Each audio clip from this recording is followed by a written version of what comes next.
Hello, I'm John Shortell. In 2003, I had a car accident that I wasn't expected to survive the night. And the next morning, when the doctor turned up, he said to me, I have to take out 1.5 of your lungs and your spleen, and you'll need to spend the rest of your life on an oxygen tank. Well, 2.5 days later, I walked out of the hospital on my own legs without an operation, and he said to me, you've got 2 brand new lungs, just like a teenager. Well, this is my story. This is what happened and how I did it. A little bit of background. So it was a weekend. I'd been away to leadership camp, doing leadership training for the people in our business, and I was very tired. My wife and my daughter and my sister were there as well, and they insisted that I take someone in the car with me on the way home, and I kept saying no. I knew it was important that I was in a car on my own. So I headed off. I was happy, pleased with a great weekend's work, headed off towards an appointment that I was doing on the way home. So I was an hour into the journey, and I fell asleep at the wheel. And the car weaved along the road, staying within the lane, and the person following behind was watching, observing, and then the car veered through the oncoming traffic without hitting them. It hit the ditch on the other side, and as it hit the ditch, I woke up, but the airbag went off too. So when an airbag goes off, it actually puts dust all through the car, white dust, and you can't see anything. So I didn't know where I was steering the car.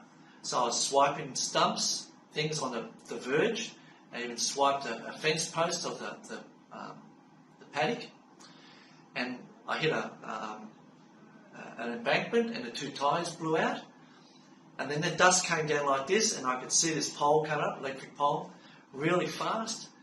And in that moment, I tried to put the foot on the brake. As it turned out, I put it on the accelerator. So I was accelerating the pole. The steering wheel wasn't working. And that moment, my whole life flashed past my eyes. I thought about my wife and my daughter, all the things that I did, all the things I wasn't going to be able to do. And at that moment, I said emphatically to my spiritual helpers, this isn't it. My time's not up.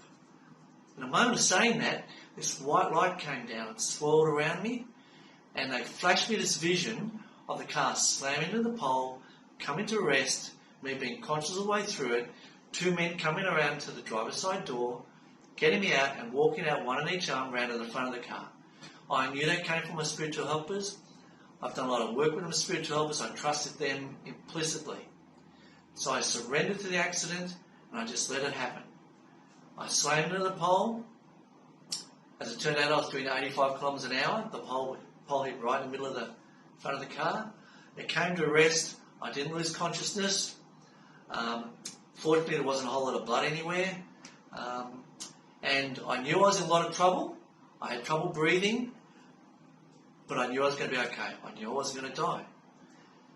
Immediately, 2 men came around to the door, tried to get the door open. They couldn't. The car was electrified. We thought it was electrified with the battery.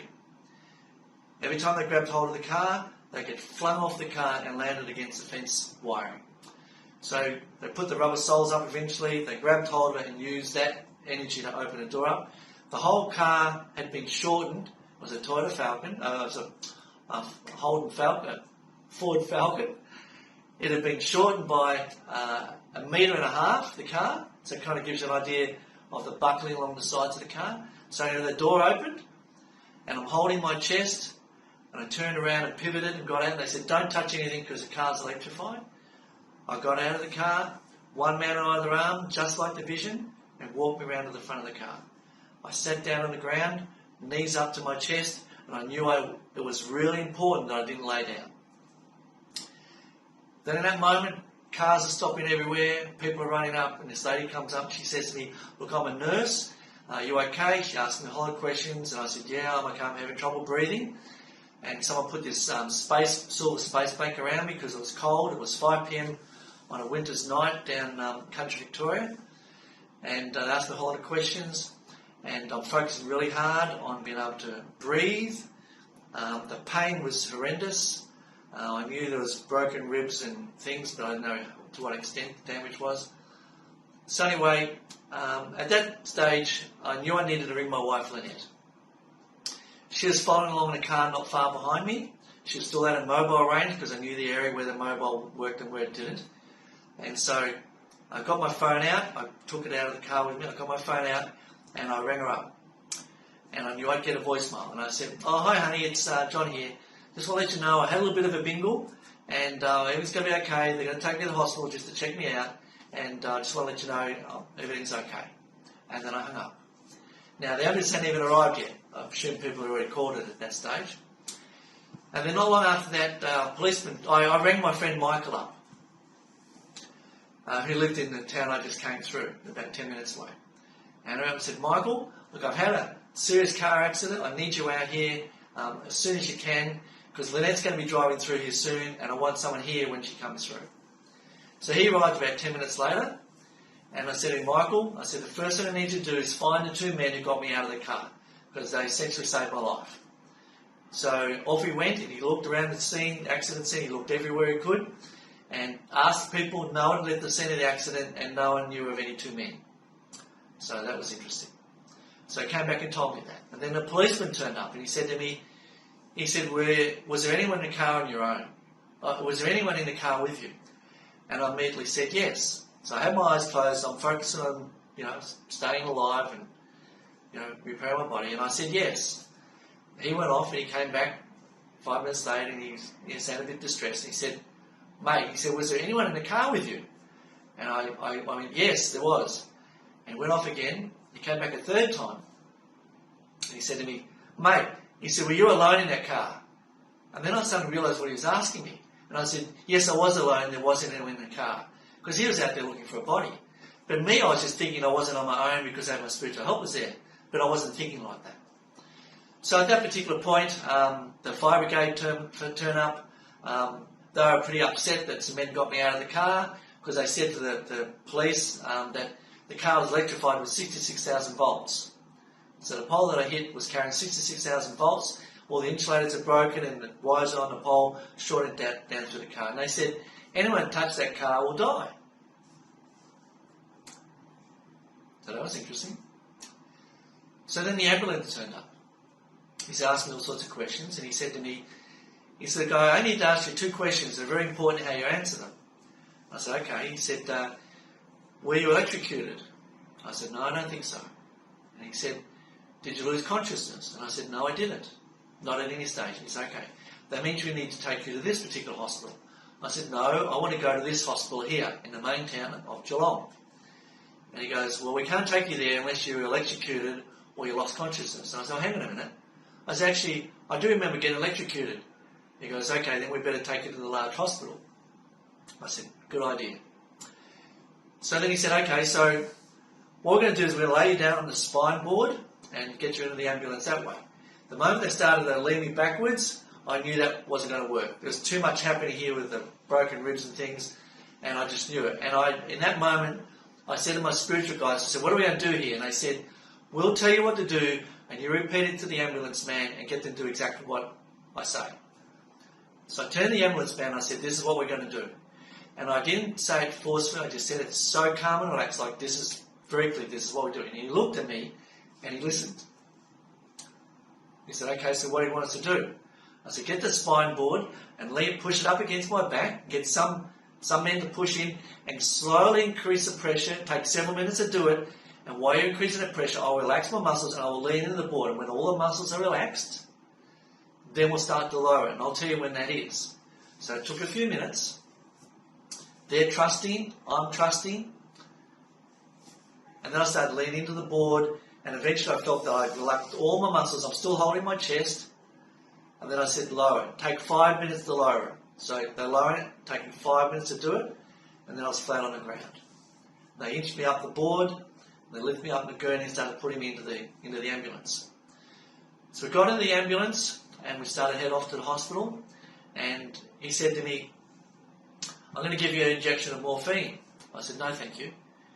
And he said, "Aren't you in pain?" I said, "Pain like you couldn't possibly imagine. Unbelievable pain." He said, "So why do you want morphine?" I said, "Pain is the only thing grounding me to planet Earth right now. If you take that pain away, I'll drift off, I won't come back." He looked at me like I was a crazy man. So, a couple of minutes into the journey, my phone rang. So it was actually the appointment that I was headed to on my way home. So I knew I needed to take the call. I said to him, I need to take this call, because I pulled it out of my pocket and looked at it and saw who it was. I had to take this call, and I couldn't get my arm up to my head. He said, I'm not taking anything off. And I said, no, I need to take this call. So he loosened something off so I could lift my hand up and took the call, and I said, hi, how are you? Look, I'll tell you what, something's come up and I'm not being able to make tonight, but can we reschedule for next week or the week after and do a rain check? And she said, oh, the kids and the family were really looking forward to catching up with you, and it's a real shame, but yeah, we'll make it time next week and catch up. And I said, look forward to it. Sorry I can't make tonight, but we'll catch up next week. And I hung up the call. So he's looking at me thinking, this guy's not going to make the trip to the hospital. And he was making appointments the next week. Well, I knew I wasn't going to die. I started making appointments for next week knowing I was going to be making that appointment. So as we're travelling along, I said to him, this road's pretty bumpy. I knew the road, but I never realised how many bumps were in it. And he said, yeah, it's pretty bumpy until we meet the next small town before we get to the next town. And I said, okay. And at one point I said, we reached that intermediate town. He goes, yeah, we have actually. And I said, oh, well, it's bumpy all the way then. So we got to the hospital, and they took me in there, and the nurse came out. She said, I've got a very important question to ask you. She said, it's going to depend on how you answer. It's going to depend on how we treat you. So it's really important you tell us exactly what happened. And I said, okay, so what is it? She says, we need to know if you actually had electric shock. And I looked at it and I said, you know what, I've been thinking about it in the ambulance, and I actually don't think I did. And she said, yes, we thought so. So they wheeled me into the emergency room, and they started cutting my clothes off. And I had this lovely polo shirt I had on, and I went to cut that, and I said, no, you're not cutting this off. And she said, what? I said, this is my favourite shirt. I said, okay. I said, I'm going to be wearing it again. I said, you cut it off. I won't be able to wear it again. And she says, we need to actually cut it off. Try and get this off you. It causes you a lot of pain. I said, let's have a try. And she said, you sure? And I said, yeah, I'm sure. She says, all right. Now, as it turned out, fractured sternum, broken ribs, fractured ribs. I had a lot going on with torn muscles. Anyway, you imagine I'm lying down, I'm getting a polo shirt off. She's pulling it all off me. So I had a bit of a chuckle about all of that. So I'm laying there in just my underpants, and they're all running around doing their thing, as they do in emergency rooms. And by this stage, Lynette, my wife, and my daughter Amber, who was 3.5 at the time, and my stepdaughter and my sister all turned up at the hospital at that moment. Anyway, Lynette and Amber, my daughter, came in.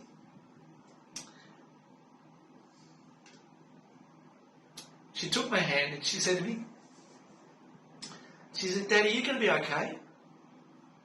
In that moment, the whole room stopped. No one moved. No one made a noise at all. And I said, do you know how everyone was just running around like crazy just then? She goes, yeah. I said, it's because at this stage, they don't know that I'm going to be okay. Oh, she says. Nobody moved for another 15 seconds. Thinking about what I'd said. Looking back on it, I know what they were thinking. They were thinking this guy's going to die any moment. He's telling his daughter he's going to be okay. So then they got busy again doing their thing. And then Lynette and Amber left the room, the emergency room. I'm there, they wheeled me over the side while they're doing whatever they're doing. The two nurses are standing over me, keep an eye on. And they were talking amongst themselves. And one was saying how, she said, I've been having a lot of trouble getting pregnant.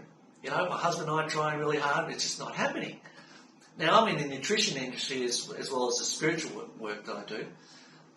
And I looked at this woman, the nurse, and I said, I can help you with that. And she looked at me and she said, I think my husband's the person who should be helping with that. And I tried hard not to laugh because it was hurting so much. And I said to her, no, I can help you with it in other ways. So I had a chat with them about it. And I said, look, you got a pen and paper because I don't have any pen and paper on me right now. I was only in my undies. So she grabbed the pen and paper and I said, here's my name and here's my phone number. Give me a ring next week. And I'll sit and have a conversation, have a meeting with him. We can work out how I can help. So he goes, all right. She took my name and phone number. So as the day wore on, over the evening wore on. I had a lot of x-rays taken, CAT scans, things like that.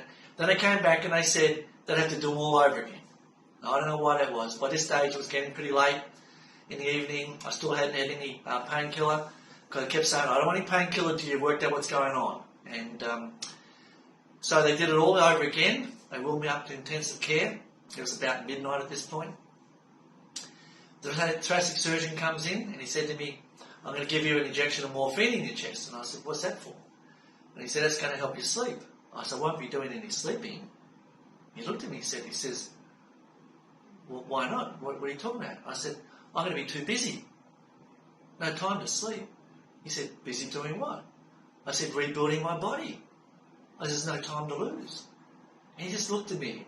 I remember the look on his face of incredulity. And then he left. He gave me the injection and he left. And the nurse sitting at the end of my bed was kind of watching me, was observing me all night. And so as the night progressed, I did all these healing techniques that I'd learned. About laying on of hands that I learned how to do and how to channel energy. How powerful our imagination is to create what it is that we visualise, what we imagine, and the world that we want to create for ourselves. Back in the mid-80s, 1985 or so, I took a trek up to the base camp of Everest, to the Kalapata, base of Everest. And I wanted to do that again with my daughter. And I always wanted to do that. I wanted to go again. So I was imagining myself taking a trip with my daughter another 15 years, doing that trek. I imagined myself doing things the next week. I imagined appointments I had already planned up for this coming week and doing them, taking the calls. Everything. My whole life I was just planning out all the stuff that I was going to do, the day-to-day stuff. Not necessarily just big stuff, but the day-to-day things. I was doing a lot of healing techniques, channeling energy, asking the spiritual guides to help me. I was visualising my body rebuilding itself, like all these little nano machines running around and taking bits here from bits there and rebuilding it. And it was about 3 a.m. in the morning, I guess, sometime around about then, I really need to go to the toilet. I hadn't been since lunchtime. So I said, look, I've got to go for a pee. And she says, all right. She says, well, we'll get you a bottle. And I tried so hard to pee in this bottle. I couldn't do it. I've never been able to pee in a bottle in a hospital. I don't know if you can, but I've never been able to do it. So we tried for about an hour. And she said, well, if you can't pee in a bottle, I'm going to have to insert something up there. I said, you're not putting anything up there. I said, that's not going to happen. She said, there are 2 choices. I said, no, there is a third choice. She says, what's that? I said, I can stand up and pee into the bottle. She says, you're not standing up.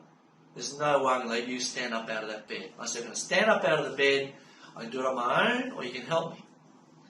So she looked at me, and we'd had a lot of conversations by this stage. She knew that I'd do it on my own. So she came and helped. It took 5 minutes to get me out of the bed. I'm standing here holding the drip stand with my left hand and, weeing into the bottle. And it filled up. It started overflowing all over the floor. She said, hang on a minute, I'll get another. I said, no, I'm not stopping. I don't know when I'm going to be able to get this thing started again. So she started laughing. I'm chuckling away. And I said, don't make me laugh, don't make me laugh. She said, I've never seen anyone ever fill this bottle up. She said, that's extraordinary. I said, well, there you go. So I finished, I lay back down and she cleaned it all up and chatting away. She's asking me questions about what because I'm doing, waving my hands, I'm doing things like this. She goes, what are you doing? And I'm talking about the techniques and explaining how I'm doing it. And she's just listening. She had no judgment. She wasn't, and she never said anything that the doctor had said to her. She was just listening. Anyway, the morning arrived. And when the rounds came, the doctor turned up from last night who had been talking to me. He turned up and he had 12 other doctors with him. And he said to me, you've got some pretty serious injuries. And I said to him, is that right, is it? See, I wasn't accepting the premise of his statement. Now, I didn't realise that I was doing it at the time, but that's what was happening. He said, yeah. He said, I'm going to have to take out 1.5 of your lungs and your spleen, and you're going to end up spending the rest of your life on an oxygen tank. And I'm just looking at him, and I said, you're the thoracic surgeon, right? He said, yes. And I said, your job is to tell me what I need to do to make sure that never happens. And I just looked at him. And I'm saying to my spiritual helpers, I said, guys, you need to be working with this guy. You need to share with him what he needs to do to tell me, what he needs to tell me to make sure that never happens. Well, this guy was quiet for a long time. He didn't say a word. Now, at the moment that I said that to him, the other 12 doctors took a step backwards, left him standing on his own. Yeah, that actually does happen. I thought it was quite funny. But anyway, I'm focused on this doctor, making sure, let's help him get the information that he needs to help me heal myself. And after a little while, he says, okay, get the nurses to show you how to do a supported cough. They'll roll up a towel, you hold it against your chest, and I want you to stand up and do a little walk around the place and cough up as much blood as you can. And breathe really deeply and go for little walks. I said, okay. I said, I'll do that. And they all left. Now, I lay there for a little while, probably about an hour, just building up the courage to do what he said. I started coughing up blood straight away. That hurt a lot. And then I said to the nurse, I said, I'm getting up to go for my walk like he said. She goes, he didn't mean to do it now. I said, I'm doing it now. I said, same as last night, you can help me stand up, or I stand up on my own. So we had a bit of a chuckle, got up out of the bed, I headed off, taking about one step every 5 seconds. I went about 15 seconds and I was completely spent. Completely spent. Not much left in me at all. I've run marathons in my life, multiple marathons, and I tell you what, that 15 steps was way worse than a marathon. I turned around, looked at the bed, and I thought, how am I ever going to get back there? Eventually got back to the bed. Long time to get me laying down again. An hour later, building up the courage again. I said, I'm going to do it again. Got out of bed. This time, I got halfway around the intensive care unit. And I got way back in. Coughing up a lot of blood, breathing really deeply. Doing that continually from the moment that pole hit the car. I was imagining my body, that never stopped. So I got back, then another hour later, we did the same thing again. This time, I ended up doing 2 laps of intensive care. Now, the first time around, she said to me, have a look around you, what do you see? I said, I see a whole lot of unconscious people. She said, what do you think that is? And I put my hand up, I said, I don't want to know, I'm not having that conversation with you. And she says, no, she said, hear me out. I said, I don't know. She said, I'm ringing up your doctor every 15 minutes saying, get this guy out of my intensive care, he doesn't belong here. And then I chuckled and I said, I agree with you. I said, get me out of here. And she says, we're going to get you out of here soon. So as I'm finishing off the walk, she said, would you like to have a shower? Would that make you feel good? And I said, oh, that would be so good. You know, to have a shower and have the water splashing on me. I said, I'd feel so much better. She said, all right, we'll pop you back in the bed and we'll get it sorted out for you. So I'm back in the bed, I'm laying there, and she disappears. So she's common enough to leave me there on my own. About half an hour later, she comes back, she says, okay, the shower room's ready for you. So off we go. We get to the shower room, it's got a white plastic chair in there. She takes off all my clothes. I'm sitting there naked in the white chair. She puts the shower rose in my hand. I'm just sitting, I can't do anything with it. I'm just sitting there with the water splashing on me. She says, I'll go away and I'll come back in a few minutes' time. I said, okay. She disappears, she comes back, she pokes her head around the door and she says, how you doing? I said, oh, pretty good. She says, look, I've got a couple of people here who like to come and see you in the shower. Is that okay? And I chuckled and I had this big smile. I said, of course, I'd bring them on in. And so I'm sitting in this plastic chair naked and all these nurses come in and stand around me and I'm smiling, they're laughing. And I said, so she said, do you know why I want to come in here? And I said, well, I figured why. She goes, no. She said, how long do you think the intensive care unit's been here at this hospital? I said, I don't know, 7 years or something. She said, yeah, about that. She says, well, for that whole period of time, it's had a shower recess, and we never worked out why they put a shower recess in an intensive care unit. So it was always full of cleaning chemicals. She said, the reason why it took half an hour, we had to clean it all out and get it ready for you. You're the first person ever to take a shower in the shower recess. So everybody had a good laugh, and anyway, they all left, and the nurse dried me off and got me back into bed again. And sitting there, and the conversation was really quite bouncing backwards and forwards at this point. And she said to me, do you realise how lucky you are? I said, well, perhaps not by the way you're asking the question. So I said, why you ask? And she says, she said the thing that's called the death speed. And so what happens is, the car, when it hits a certain type of object at a certain speed, everyone in the car dies at that speed or above. So the death speed for your particular accident is 60 kilometres an hour. So a head-on collision with a stationary object that doesn't move, it's 60 kilometres an hour. She said, this week in this particular hospital we had 2 people die of exactly the same accident as you, and they were both doing 60 kilometres an hour. And she said, you're doing 85 kilometres an hour according to the police report, and here you are still alive. She said, that makes you really lucky. And I just lay there and I thought about what she said, and I talked to my spirit guides. I said, so what's that all about? And they said to me, well, you asked for help, which is what I did when I said, this isn't it, my time's not up. And I said, what does everybody else do? And they said to me, they go, oh no, I'm dead, or words to that effect. And I thought, oh, isn't that interesting? So they see the pole coming up and they imagine a future that has them not being in it. I saw the pole coming up and I instantly went into what I wanted to create, the life I wanted to have, that this was just an obstacle. It wasn't the end. And so, a few hours later, they moved me down to the ward, and it was a night from hell.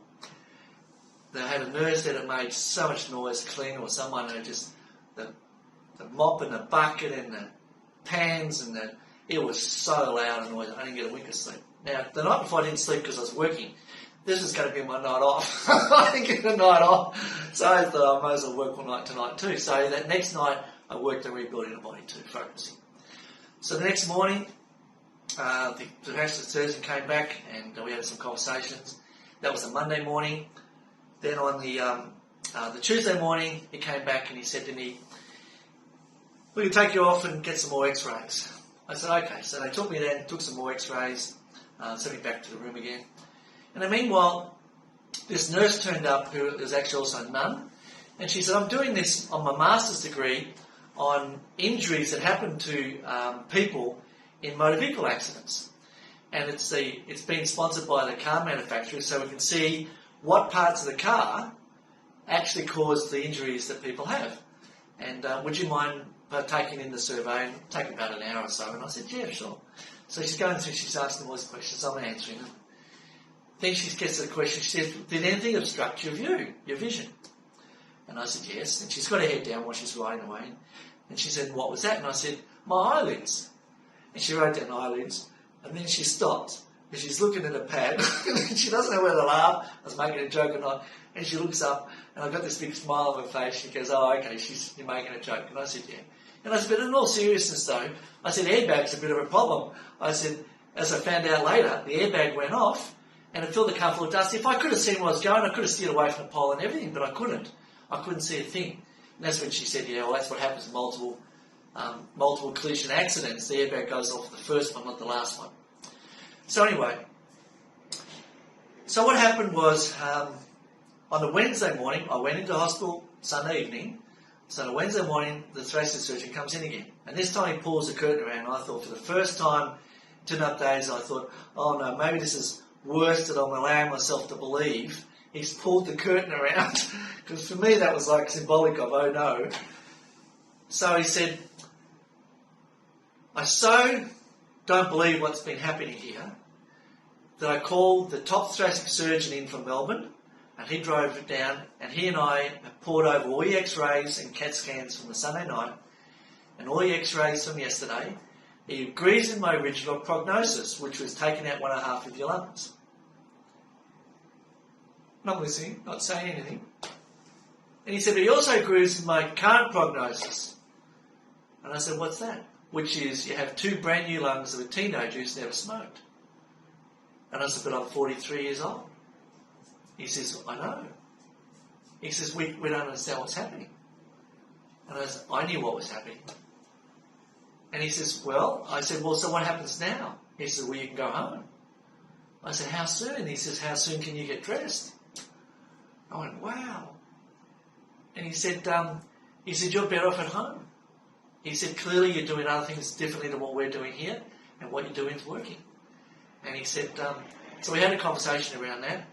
And then I called up my sister and I said, you can come and get me, I'm ready to come home.